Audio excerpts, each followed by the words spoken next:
છોકરો જમવા બેઠો હોય તો એને ભાણું કેટલું બધું જોઈએ.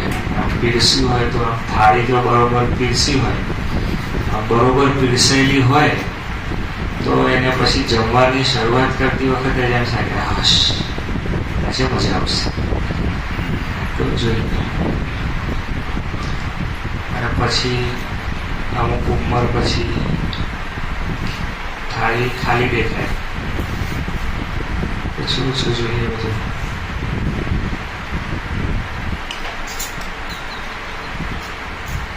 આપણે સ્વામીજી શિક્ષાપત્રી છે ને એ ગુટકો છે,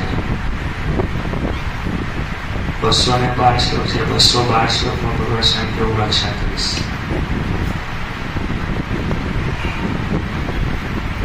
મહાપુરુષો ભગવાન જે વખતે વન વિચરણમાં નીકળ્યા એ વખતે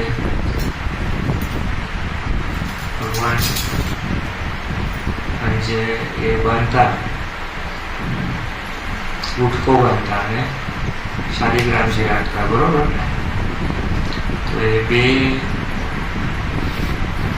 અથવા હવે આપણને એવું થાય કે આજના ગુટકા પણ જ્ઞાનીઓ હોય એ શું કરે, એ જે ગુટકો હોય એનો વારે વારે વારે વારે વિચાર કરે અને એ પ્રમાણે દ્રઢતા લાવવાનો પ્રયત્ન ચાલતો હોય.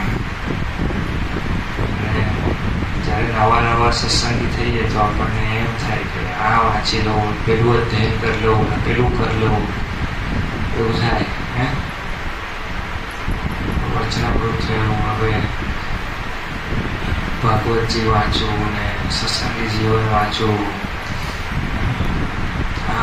વાંચવા જોઈએ, ના નથી, પણ જેમ જેમ જેમ જેમ એટલે સર્વે શાસ્ત્રોનો સાર છે ને એ મહારાજ છે, ભગવાન છે. અને એનાથી આગળનું જો કોઈ તત્વ છે તો એમનું વચન છે.